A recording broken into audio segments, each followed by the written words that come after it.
Pujian, bismillah. Oke.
Wakulun nasi dagilun.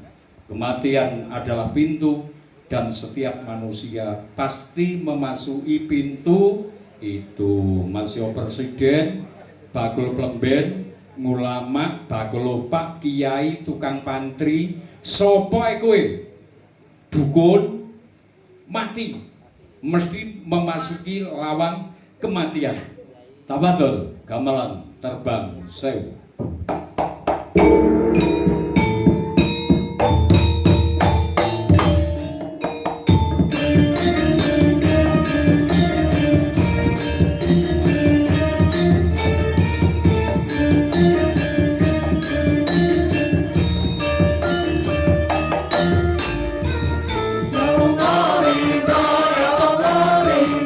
Ya Allah,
Sekar mingkure ukara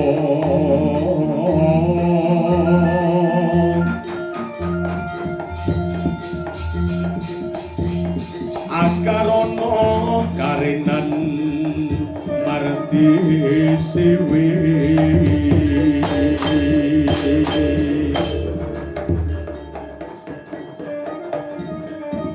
sing inawung resmining kidung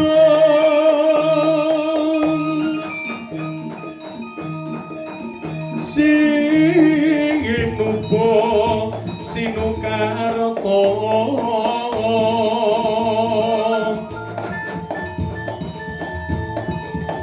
mrekraterta pakartining ngilmu luhur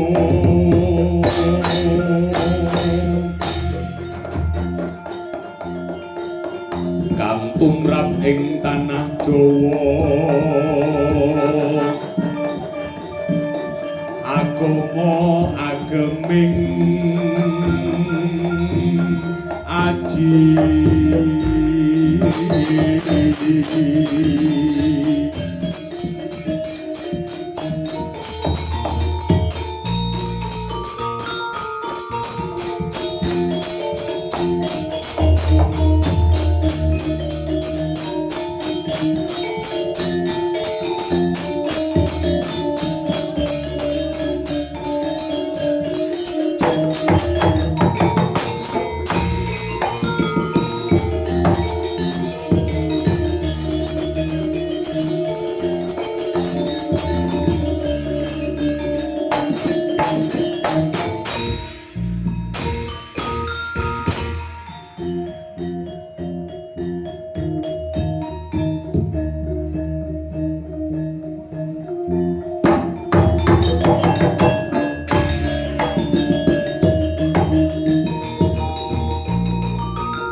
kendangnya kurang ngerasa titik ya, kurang ngerasa titik kendangmu Pak Ewirang ini.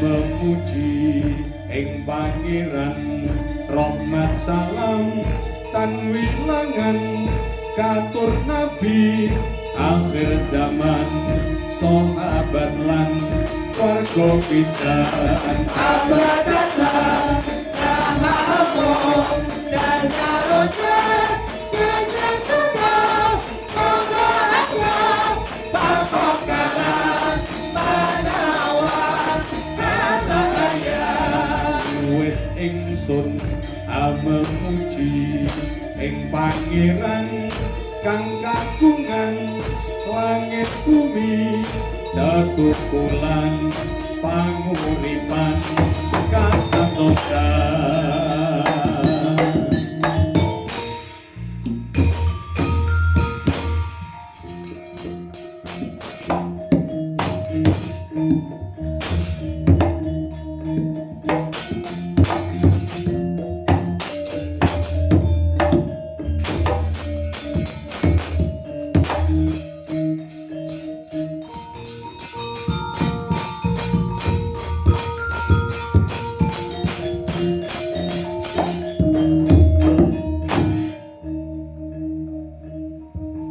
yauma yaku nunar sukal farosil mabesus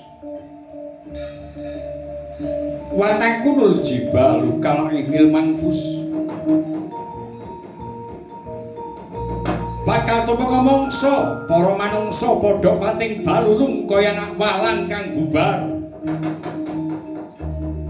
bakal tumeka mangsa gunung padha pating panculat kaya wulu wedhus gembel kang ambyar iki gunung lagi semayanan mbuh Gunung Kelut semayan karo Semeru apa ora gunung-gunung padha lagi semayan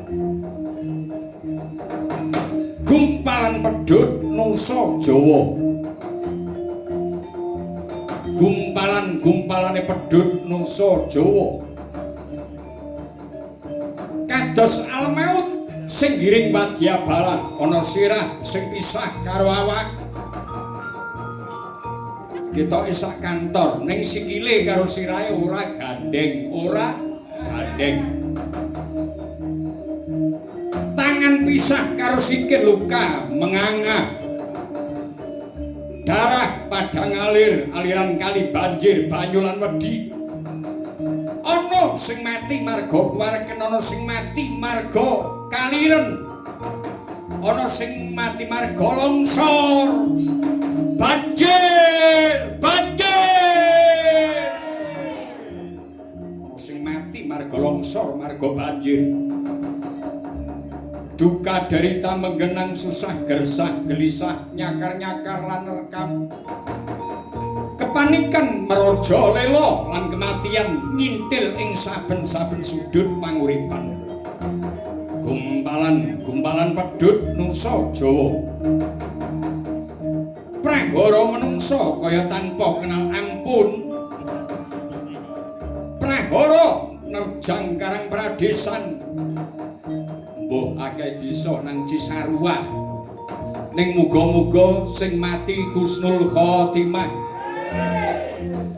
Aceh Tamiang sing mati husnul khotimah Sumatera sing do mati husnul khotimah sing kena banjir Semeru husnul khotimah prahara menungsa kaya tanpa kenal ampun prahara nerjang karang pradesan luluh nglantakne omah sawah hutan bukit lan gunung merga alase dibalak alase di gununge digundul nganti akeh sing ora duwe gunung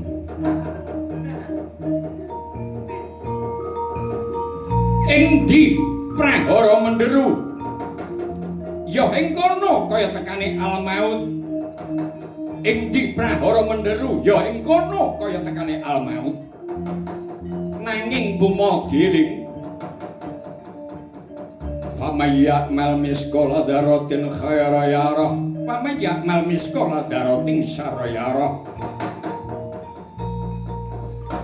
nandur ngunduh utang nyaur sapa nyilih balekake sapa gawe bakal nganggo sapa gawe bakal nganggo sapa anjalari ala ing kene wahyune bakal sirna sapa sing anjalari ala ing kono wahyune bakal sirna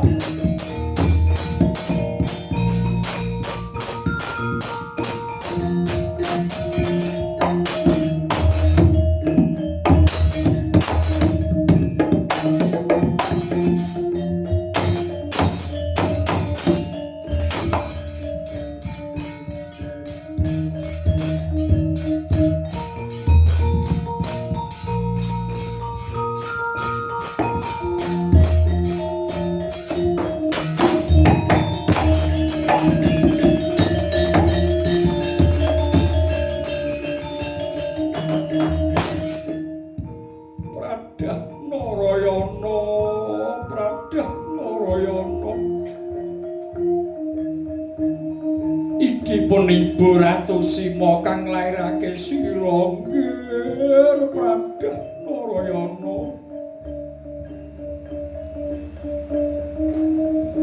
Wiwit cilik sira sun kudang dadi wong kang utama manfaat marang bangsa agama. Ning dina iki kowe kudu adepan kelawan undang-undang hukum Kalingga. Narayana, Narayana.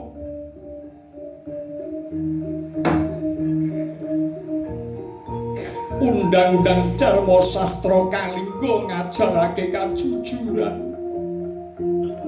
Ora ngentit, ora nyolong, apa maneh korupsi, apa maneh ning kowe dina iki ngadepi kelawan hukum Kalingga. Ora metang sanak kadang. Yen adepan kelawan hukum Kalingga apa ya kowe kudu dikethok sikilmu. Narayana, Narayana. Iya ya, Nger. Mengko sing ati-ati jujur lamun adepan kelawan sing jejekne keadilan ana negeri Kalingga. Narayana.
Irunge buta minggok merga kena OTT. Kenapa? OTT. Sing meneh jejeg malih kenek napa operasi tangkap tangan. Bupati sing dadi buta, gubernur sing dadi buta, sapa bakal depan karo operasi tangkap. Sing hati-hati. Sing hati-hati.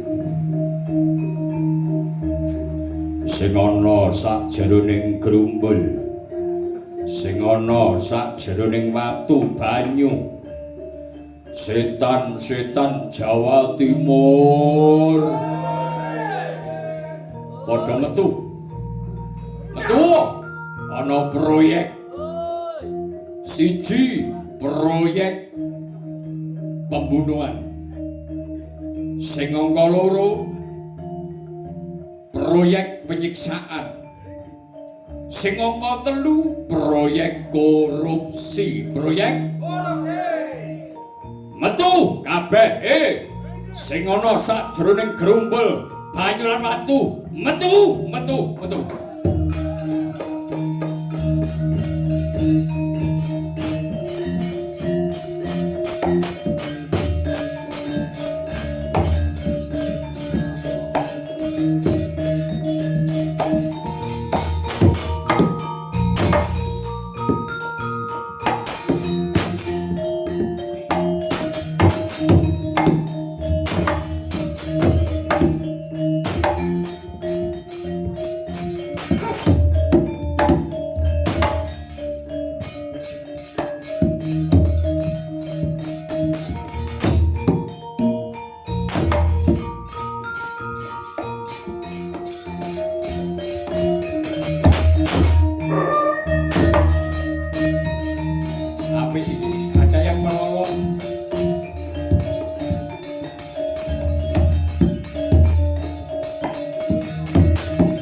ora kompak madhepe. Sambak sik.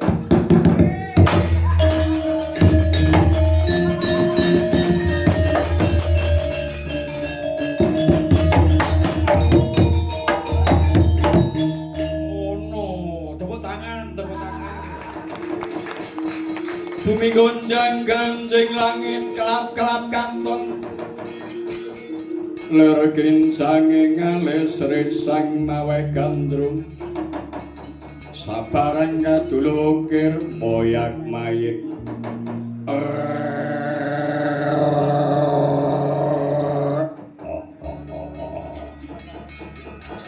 jadi lek ngene iki wis kaya dalan ya cah ya wis kaya to dalange ben anu dalang Lutfi ya.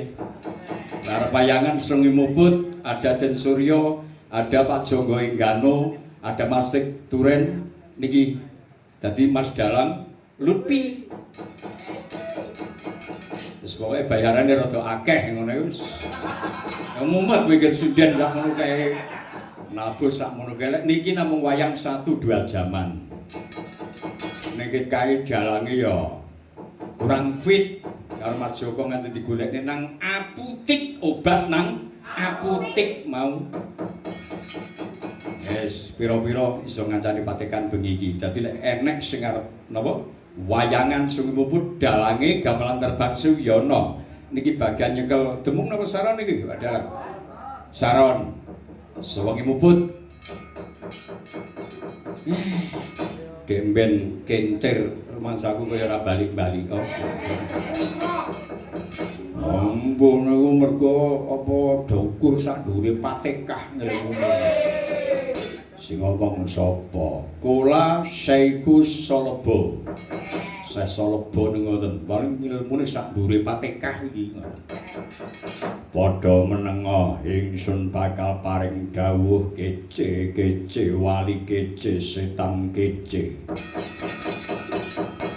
Hyang Bathara Kala sesembahanku dina iki ana pirang-pirang proyek. Oke. Proyek napa, Bos? Siji proyek pembunuhan. Antar APH aja nganti rukun piye carane beres kula tak mleboni kantor-kantor Polda, kantor-kantor Polres, kantor-kantor Polsek ing pamrih ajeng kula leboni Bos nggih kantor Hakim Agung ajeng kula godha antar APH ajeng kula kisruh ajeng kula leboni uteke ajeng kula susupi gethihe Bos bagus sing angka 2 ana proyek ya kuwi aja nganti percaya antarane panguwasa lan rakyate lho sebabe napa Bos yen donya iki kedadian kaya nagari Kalinggo antarane panguwasa lan rakyat padha percayane ora bakal lakon ana donya iki mula piye carane kowe mlebu ana pesantren-pesantren mlebu ana sekolahan-sekolahan bocah sekolah sowani karo gurune malah yen perlu gelut karo gurune jotosan karo guru gelut karo murid. Wah, dados tugas kula mlebet teng sekolahan Bos. Iya. Antarane para panguwasa aja nganti lali. Ben ora percaya karo rakyat ben ora percaya karo panguwasa.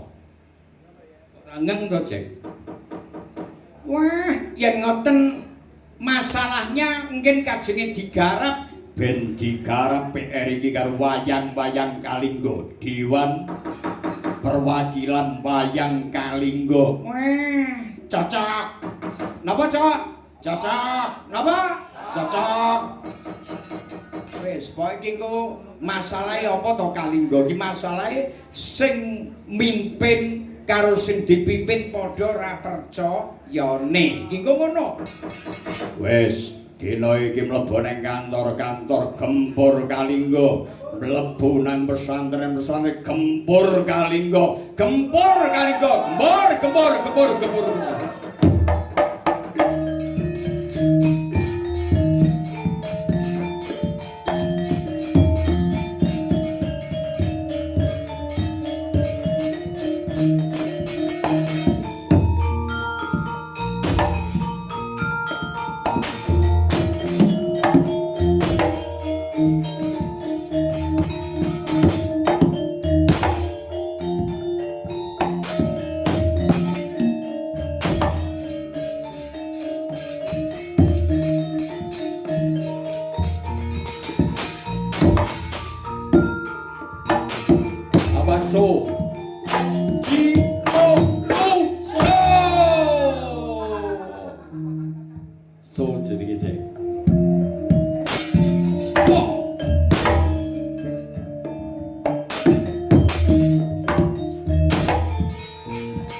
Siapne pasudan, aduh.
Memperbesar kemaluan. Di mana dan negeri kalau tidak ada pesta seks? Buddha, nggoda wong Kalingga. Sebeneran mumpung mari tak sunting supikon. Silikon, solikin. Silikon, solikin. Buddha, nggoda wong nagari Kalingga. Buddha.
Allahumma sholli wa sallim, Allahumma sholli wa sallim, Allahumma sholli wa sallim wa barik ala sayyidina Muhammad.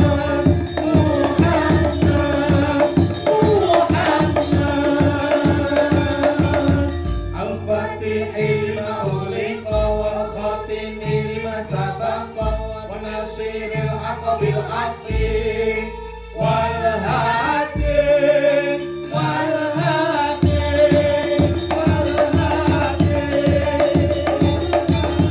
إلى صراطك المستقيم صلى الله عليه وعلى آله وأصحابه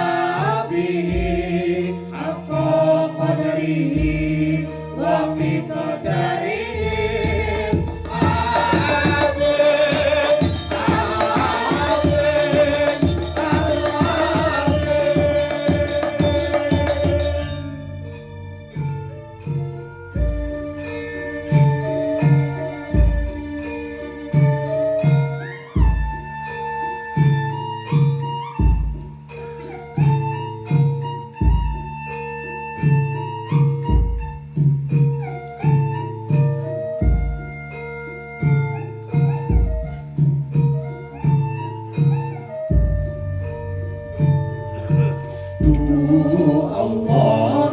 Allah, mugi kersa paring rahmat keselamatan.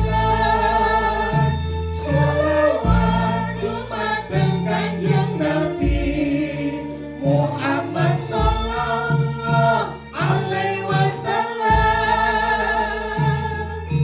Minangka pambuka samubarang kang kakunci lan panutup kang wis kawuri wake para nabi sadurunge iku jatine pambiyantu kang nekake bener tuntunan marang jajan kang leres.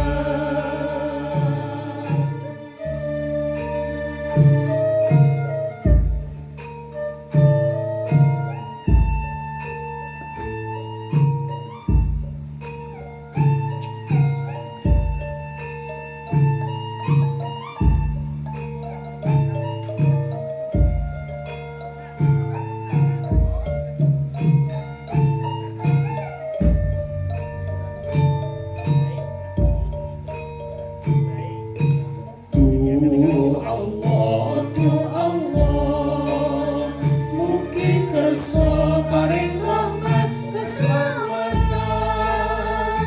Selawat dumateng Kanjeng Nabi Muhammad sallallahu alaihi wasallam.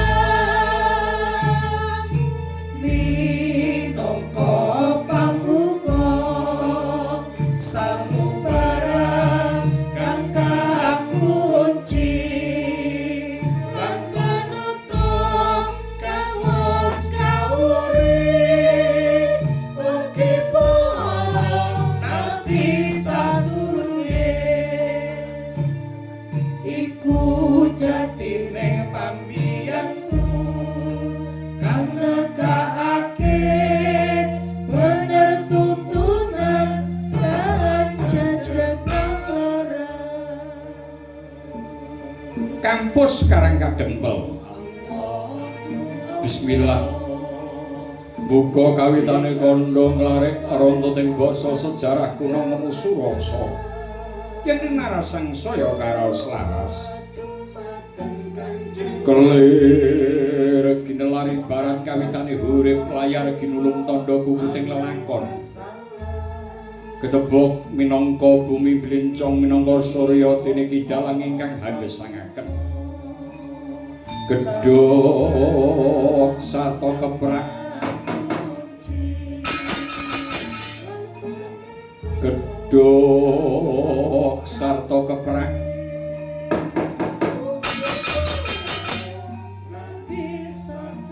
Gedhog sarta keprak gegoteging jejantung wirama gongsa pralambang bingah sisentitan. Tembang lan gending dadi lelagon lebu wetuning napar sepuhaning jaluh estriya becik wis cinakup cancarita. Ingkang becik tinuloda ingkang loya katenta kaya jalma nglukaca temah tuwa rasa mangsa ngrumangsani Ya ing kono sejatine nonton pagelaran wayang 1-2 jaman wonten omah Patekah Jalan Sunan Kalijaga Krenceng Legok Balitar Jawa Timur dalu puniki. Anggih pundi kang katingal ramyang-ramyang jagat wetan maya-maya jagat kulon kang ginubeting dalu mangke imbang-imbang ana datan hana sami kejawi hamung gumelaring pulo dawa mila sinebat pulo dawa labet wilayah Kilendung Kilamuri wukan ing berang wetan sarta salor ing sisih ler. Anggih sinten ingkang lagi lenggah pinarak wonten kampus Karang Kadempel kabawah tlatah Jawa Dwipa lah punika Sang Kyai Profesor Semar pranyata kejawi dados Mbah Lurah Sang Semar dados profesor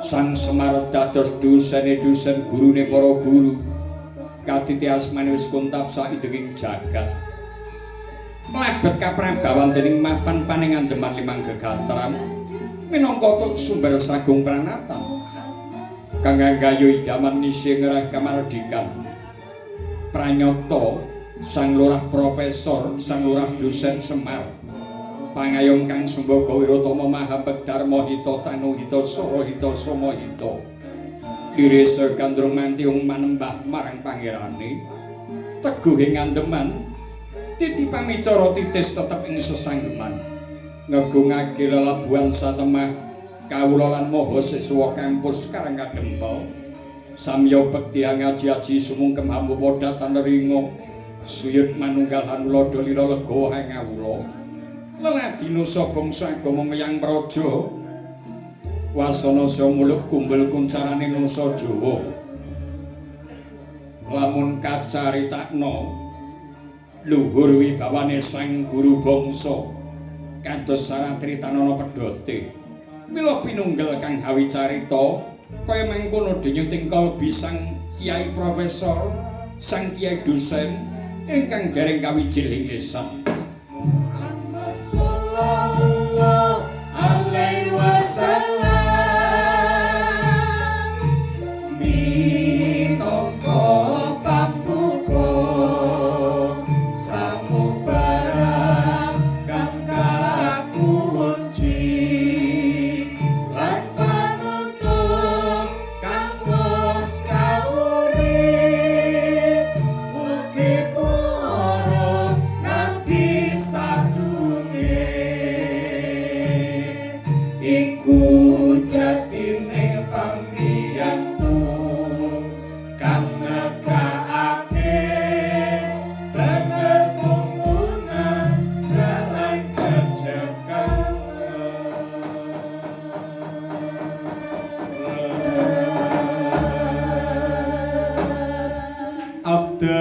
Abda'u bismillahirrahmanirrahim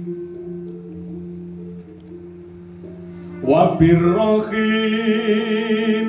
daimil ihsani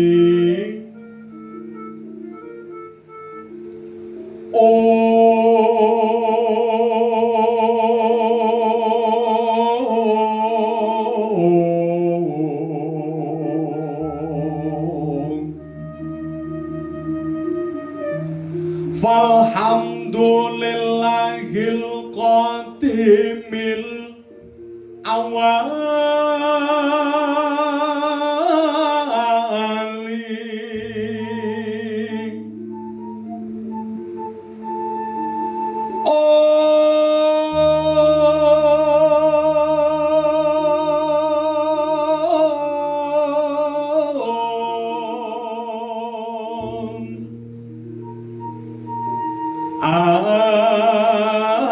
al-akhiril baqi bila takhawuli summa salatu wassalam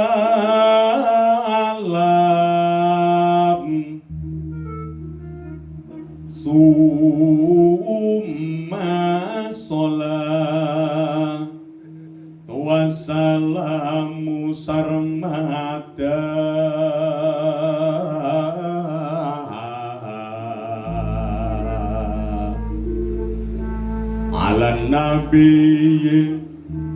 ala nabiyil khairi man qad wahada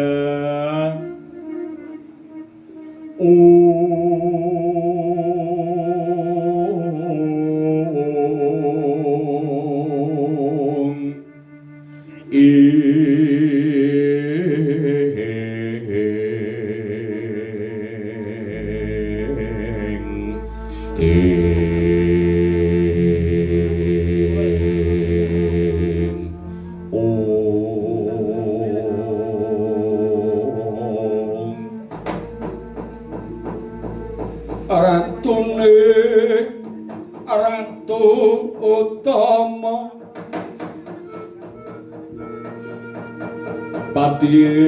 patih linuwe pranayaka tias ranggarja pamekare becik-becik parandene tandati palyawasing kala bendumal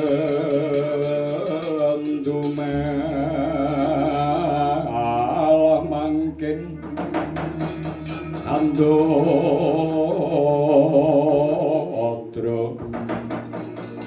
arope dadansa ngribati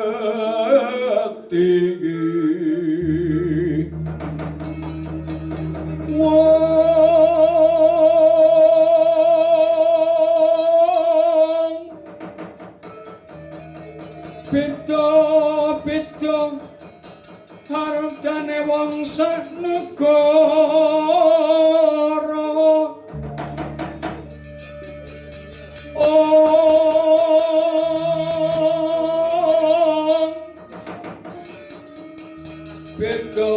beda hartane wong sanegara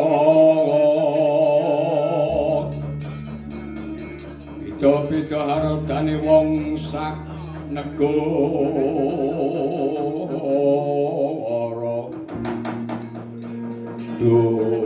duh sang nabi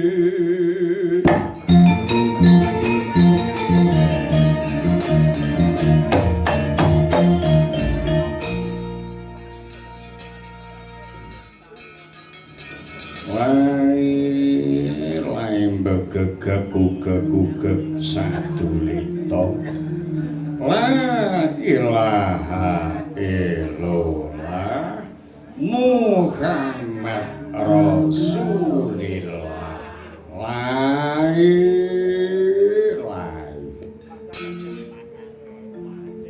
gelem tangi nek digugah karo lindu nek ora ana lindu ora gelem tangi enten malih gelem tangi lek wayah nglonte. Lepas mboten niku yang mboten tangi. Wis, kowe iki cilik. Aja ngomongne bab kuwi ning donya iki pancen ya rena-rena. Kae sing didol daging-daginge dhewe. Weh, ketoke iki wis SMA seneng nglonte iki ketoke. Bilani ora aku cerita apa nyatane lakon donya kuwi rena ana tas rabi langsung dadi anak enek maneh urung rabi mekur tabrakan sandal njur dadi anak nganti ana sing dibuak turut tong barang di buak ning alas maune lho kok ya dikelan-keloni kawit kuliah semester, kawit ngajik semester. Oh, padha meneng. Semar tak omong. Aja celotehan dewi-dewi. Mambengi enek lindu, enek apa? Lindu. Kowe tangi ora matane. Aku yo ngono, aku sing udut nek bengi nonton poli. Pas mak jeduk kae guru pas mak jeduk guru.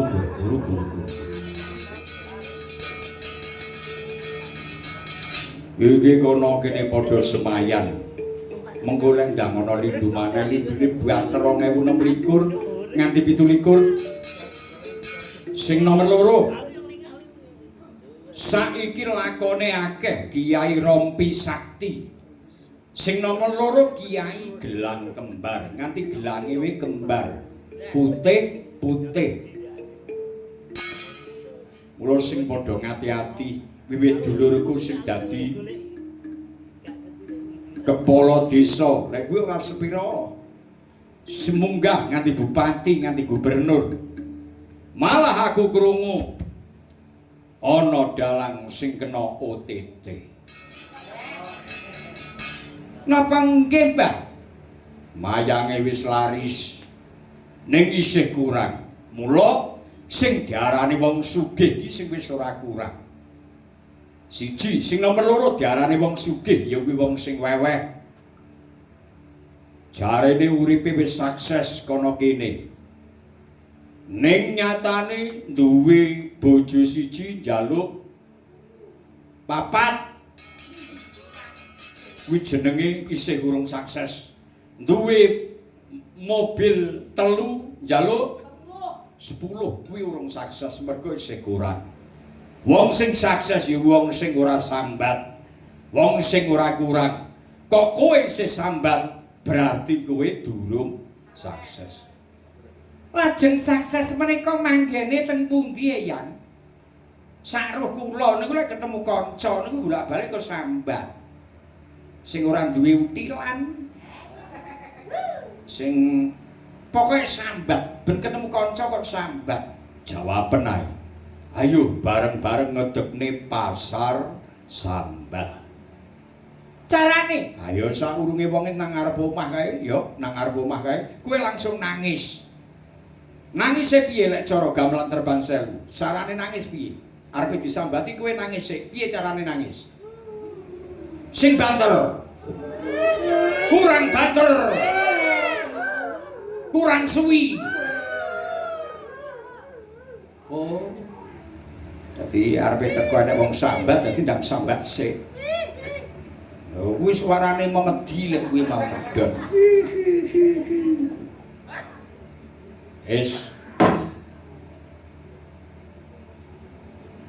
Dadi sing diarani wong sing sukses ya wong sing ora kurang. Sing diarani wong sugih ya kuwi wong sing weweh. Mula yen kowe pengen melarat ora usah weweh. Yen pengen melarat ora usah weweh.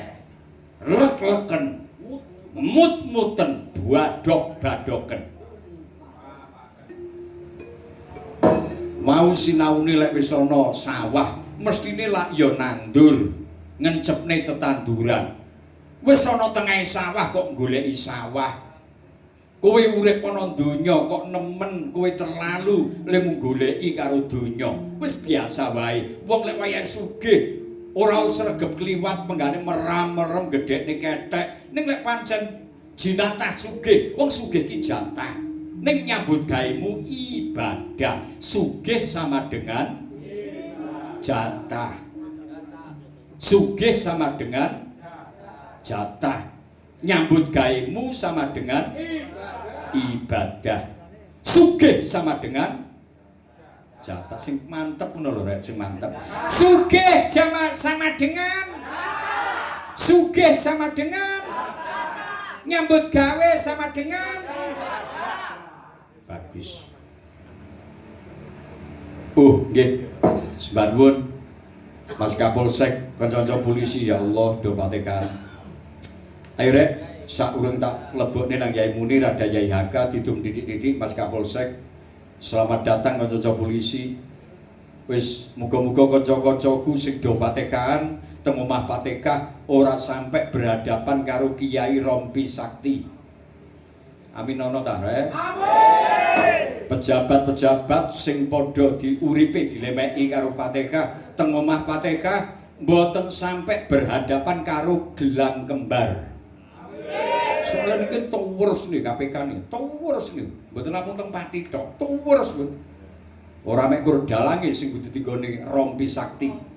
Kaya ngoten niku. Monggo saderenge kula lebetne teng sinten Yai Munir, ada Mas Kapolsek. Tapi sadurunge tak jaluk jaman wis akhir. Kaya ngopo kahanane, saya persilakan gamelan terbang sewu. Monggo.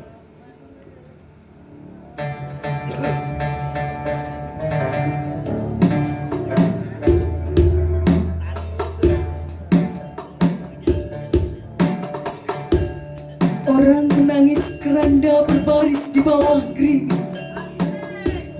Hamba bersimpuh, hamba bersujud ngeri dan takut.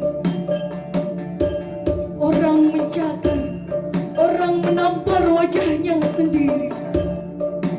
Hamba terkapar, jiwa terbakar oleh sepi.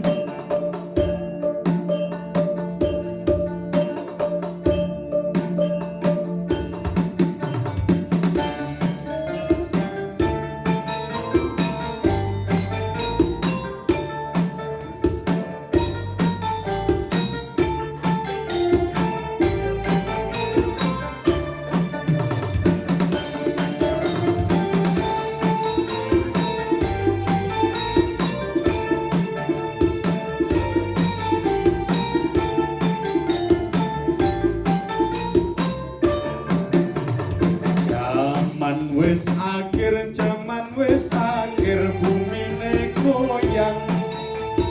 Akale jungkir negarane guncang. Zaman wis akhir, bumine goyang. Akale jungkir negarane goncang. Zaman wis akhir, bumine goyang. Akale jungkir negarane goncang.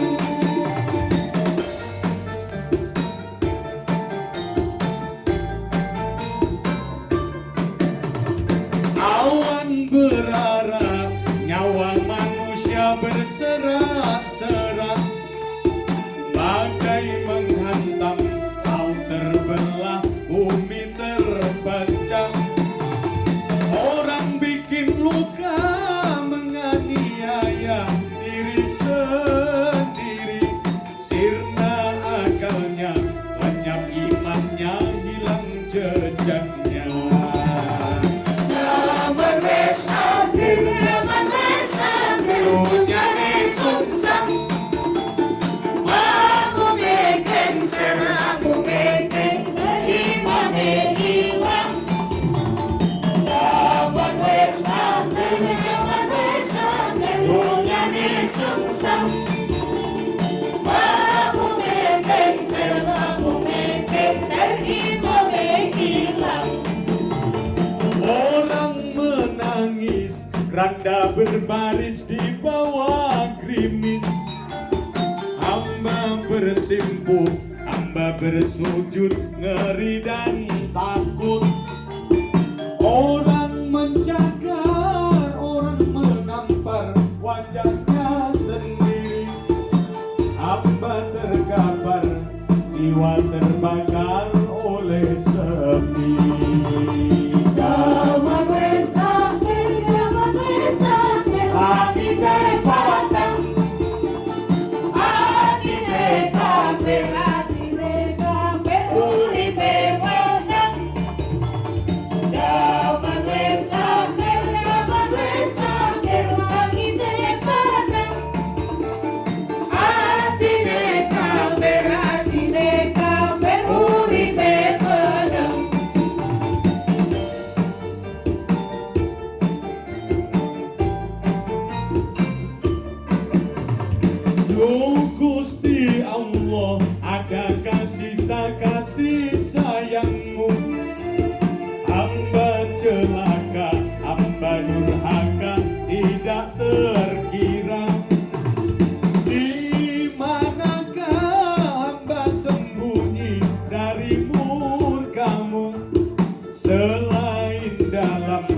terbakar